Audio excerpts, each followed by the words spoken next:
Animal கிங்டம்ல classification of அனிமல்ஸ்ல இப்போ நம்ம பார்க்கக்கூடிய ஃபைலம் என்ன அப்படின்னா ஃபைலம் சிலன்ட்ரேட்டா, அதை நிடேரியா அப்படின்னும் சொல்லலாம். இந்த டாபிக் என்சிஆர்டி பயாலஜி கிளாஸ் 11லேருந்து எடுக்கப்பட்ட டாபிக். இப்போ நம்ம பார்க்க போறது கிங்டம் அனிமாலியால என்ன பார்க்க போறோம்னா சீலன்ட்ரேட்டா அப்படின்றதே வந்து டிஷ்யூ கொண்டதா இருக்கு. So most of the jellyfish இந்த வகையில தான் வரும். ஸோ டிஷ்யூ கொண்ட ஆர்கானிசம். அதுக்கப்புறம் இதோட சிமெட்ரி பார்த்தோம்னா எந்த பிளேன்ல கட் பண்ணாலும் ரெண்டு ஈக்குவல் பார்ட் கிடைக்கும்ன்றதுனால ரேடியல் சிமெட்ரி. அதுக்கப்புறம் இந்த ஆர்கானிசம் ஒரு டிப்ளோ பிளாஸ்டிக் ஆர்கானிசம், அதாவது வெளியில எக்டோடம், அதுக்கப்புறம் உள்ள எண்டோடம், இப்படி ரெண்டு லேயர் கொண்டதா இருக்கு. ஸோ நடுவில் இருக்க லேயர் செல் டிவிஷன் ஆகாத ஒரு லேயர் இருக்கும், அதை மீசோக்லியா அப்படின்னு நம்ம சொல்றோம். ஸோ இது ஒரு டிப்ளோபிளாஸ்டிக் ஆர்கானிசம். இதுல சீலோம் இருக்குமா அப்படின்னா கிடையாது, அதனால இதை ஏ சீலோமேட் அப்படின்னு நம்ம சொல்றோம். ஃபைலம் சிலன்ட்ரேட்டா வந்து நம்ம பொதுவாக அக்வாட்டிக்ல தான் பார்க்க முடியும். ஸோ இது ஒரு அக்வாட்டிக் ஆர்கானிசம். சிலது சாலிட்டரி தனியாகவும் பார்க்கலாம், சில ஆர்கானிசம் காலனிஸா சேர்ந்து வாழ்றதையும் பார்க்கலாம். பாரிஃபெரா போலவே தான் சிலது செசைலா இருக்கும், அதாவது ஒரு சப்ஸ்ட்ரேட், அதாவது கீழே அட்டாச் ஆகி இருக்கிற ஒரு செல் பாடியா இருக்கும். இல்லது சிலது ஃப்ரீ லிவிங்கா இருக்கும். அது என்ன அப்படின்றத டீட்டெயில்டா பார்ப்போம்.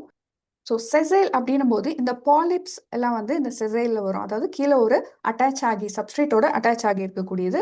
கொஞ்சம் மூவ்மெண்ட் வந்து பண்ணும், பட் சப்ஸ்ட்ரேட் இதுக்கு வேணும் அட்டாச் ஆகிறதுக்கு. பட் மெடூசா ஃபார்மில் இருக்கக்கூடிய இந்த ஸ்ட்ரக்சருக்கு நம்மளுக்கு கீழே அட்டாச் ஆக வேண்டாம், அதனால இது ஃப்ரீ லிவிங் ஃபார்மில் இருக்கு.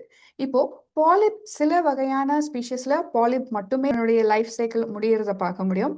சிலதுல பாலிப் மெடுசா ரெண்டுமே ஒரே லைஃப் சைக்கிளில் பார்க்க முடியும். சில இதில் மெடுசா மட்டுமாவே பிறந்து அதை மெடுசாவே அதனுடைய லைஃப் சைக்கிள் முடியறதையும் பார்க்க முடியும். ஸோ பாலிப்க்கு எடுத்துக்காட்ட நம்ம இந்த ஹைட்ராவை பார்க்கலாம், அடாம்சியாவை பார்க்கலாம். இப்போ இதனுடைய செல் பாடி பார்த்தோம் அப்படின்னா, ஸோ இந்த பாலிப் மெடுசா ரெண்டு ஃபார்ம்ல இருக்கு. ஒரு சில ஆர்கானிசம் ரெண்டு ஃபார்முமே ஒன்லியே இருக்கும்.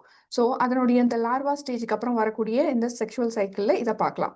இப்போ பாலிப் ஃபார்ம் உடைய மவுத் எப்படி இருக்கும் அப்படின்னா, இந்த ஹைப்போஸ்டோம் அப்படின்னு சொல்ற இந்த பார்ட், இந்த அது ஓப்பன் பெருசாக ஓப்பன் ஆகி இந்த குறுகலாக இருக்கக்கூடிய இந்த பார்ட், ஸோ இதுதான் மவுத்துக்கான ஒரு பார்ட். ஸோ இதுக்கு வெளியில நம்மளுக்கு இங்கே ஃபிங்கர் லைக் ப்ரொஜெக்ஷன்ஸ் அப்படின்னு சொல்லக்கூடிய இந்த ஃபிங்கர் லைக் டென்டக்கிள்ஸை பார்க்க முடியும். ஸோ அதுக்குள்ளே தான் நம்மளுக்கு என்ன இருக்குன்னா கேஸ்ட்ரோ வாஸ்குலார் கேவிட்டி இருக்கு. ஸோ இதுதான் நம்மளுக்கு இந்த ஃபுட் எடுத்துக்கிறதோ, வாட்டர் டிரான்ஸ்போர்ட் மூலயமா வாட்டர்லேருந்து எடுத்துக்கக்கூடிய ஃபுட், அப்புறம் ரெஸ்பிரேஷனுக்கு எடுத்துக்கக்கூடிய கார்பன் டை ஆக்சைடு, இதெல்லாம் எடுத்துக்கக்கூடிய ஒரு பார்ட். இதே போல தான் மெடுசாலையும், பட் மெடுசால மவுத் வந்து இந்த கீழ்ப்பகுதியில் பார்க்க முடியும், அதான் ஹைப்போஸ்டோம் அப்படின்றோம். ஸோ இதுக்கு நடுவில் இருக்கக்கூடிய இந்த கேவிட்டியை தான் கேஸ்ட்ரோ வாஸ்குலார் கேவிட்டி அப்படின்னு நம்ம சொல்றோம். சீலன்ட்ரேட்டால பார்க்கக்கூடிய ஒரு முக்கியமான பார்ட் என்ன அப்படின்னா நீடோசைட்.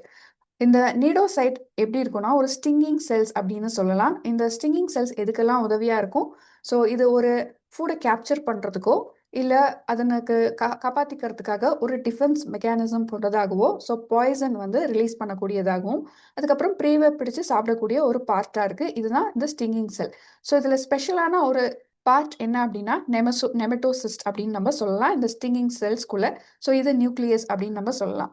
டைஜஷன் அப்படின்னு பார்க்கும்போது இந்த சீலன்ட்ரேட்டால இருக்கக்கூடிய ஆர்கானிசம் சிலது எக்ஸ்ட்ரா செல்லுலார் டைஜஷனும் பண்ணும், சிலது உள்ள செல்ஸ் உள்ள எடுத்துக்கிட்டு பண்ணக்கூடிய டைஜஷனாகவும் இருக்கும். ஸோ ரெண்டு மோட் ஆஃப் டைஜஷன் நீங்க பார்க்க முடியுது.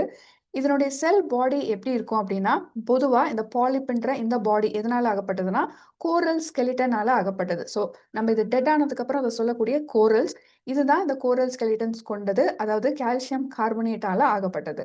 ரீப்ரொடக்ஷன் அப்படின்னு பார்க்கும்போது, ஸோ இதில் ஏசெக்ஷுவல் ரீப்ரொடக்ஷனும் இருக்கும், செக்ஷுவல் ரீப்ரொடக்ஷனும் இருக்கும். ஸோ ஏசெக்ஷுவல் ரீப்ரொடக்ஷன் அப்படின் போது இந்த செல் பாடியிலிருந்து இந்த சீலன்ட்ரேட்டாலிருந்து நம்மளுக்கு இந்த மெடுசா ஃபார்ம், அதாவது மெடுசா கிரியேட் ஆகிறத தான் நம்ம ஏசெக்ஷுவல் ஃபார்ம் அப்படின்றோம். ஸோ ரெண்டு டைப், ஃபீமேல் மெடுசாவும் ஆர் மேல் மெடுசா ரெண்டுமே வந்து ரிலீஸ் ஆகிறத பார்க்க முடியும். ஸோ ரெண்டுல இருந்தும் நம்மளுக்கு கேமெட் வந்து இங்கே கிடைக்குது. ஸோ கேமெட் மூலியமா ஃபியூஸ் ஆகி கிடைக்கக்கூடிய ஜைகோட் என்ன ஸ்டேஜ் போகுது அப்படின்னா ஒரு லார்வல் ஸ்டேஜ் போகுது, இந்த பிளானுலா லார்வா அப்படின்னு சொல்றோம். ஸோ இப்படி லார்வல் ஸ்டேஜ் என்டர் ஆகி திரும்ப ஒரு பாலிப் உருவாகிறதுனால இதுல ஆல்டர்னேஷன் ஆஃப் ஜெனரேஷன் இருக்கு. ஸோ அதை தான் நம்ம என்ன சொல்றோம்னா மெட்டாஜெனசிஸ் அப்படின்னு சொல்றோம். ஸோ ஏசெக்ஷுவல் ரீப்ரொடக்ஷனும் இருக்கு, இங்க செக்ஷுவல் ரீப்ரொடக்ஷன் ரெண்டும் சேர்ந்து இருக்கு. ஸோ த மெட்டாஜெனசிஸ் அப்படின்னு சொல்றோம்.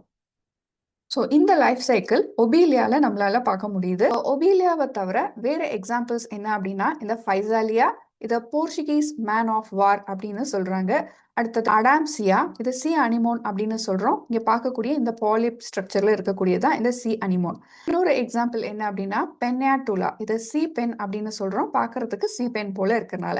அடுத்த எக்ஸாம்பிள் என்ன அப்படின்னா கார்கானியா, அது சி ஃபேன் அப்படின்றோம். இன்னொன்னு மீன்ட்ரீனா, அது பிரெயின் கோரல் அப்படின்னு சொல்றோம்.